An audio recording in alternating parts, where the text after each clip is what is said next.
Peut-être un peu moins de méfiance sur Netflix, le titre qui réalise un beau parcours depuis le début de l'année. Pour les analystes, eh bien, le potentiel de croissance est intéressant, notamment parce que le prix des abonnements va augmenter d'ici à la fin de l'année. Par ailleurs, selon toujours des indiscrétions, les analystes financiers estiment qu'il y aura des programmes de rachat d'actions réalisés au cours de 2026. Résultat, on a l'impression que c'est extrêmement positif pour le titre cette année.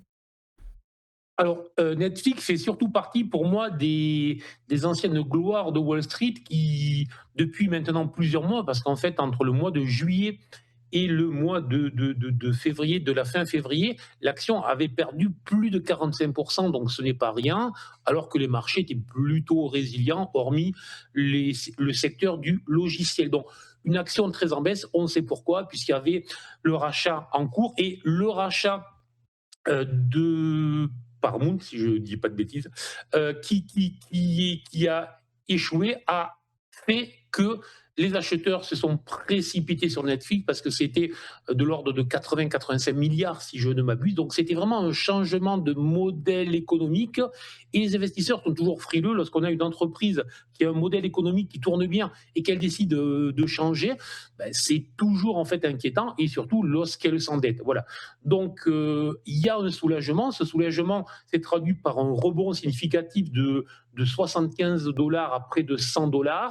Après ce rebond, depuis maintenant quelques journées, on est sur une action qui latéralise, donc qui est très clairement dans une phase d'hésitation. Alors attention, pour moi, tant que l'action va rester sous les 100 $, on est plutôt dans une phase d'hésitation, une phase de rebond très émotionnel, de soulagement, mais pas encore de retournement à l'achat.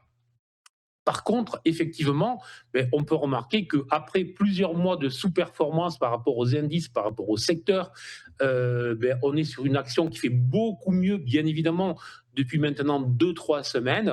Donc ça veut dire que dans un environnement où on sait bien qu'on est dans un environnement plutôt à risque, Netflix n'est pas l'action qui va être le plus perturbée par tout ce qui se passe.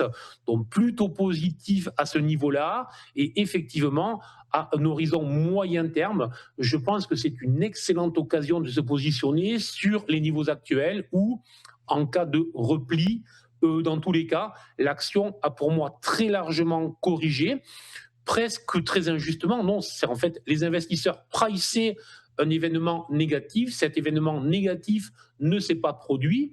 Donc je dirais que l'horizon à moyen long terme s'est dégagé. Donc positif sur les niveaux actuels et positif en cas de repli, je dis bien sur des perspectives moyen-long terme.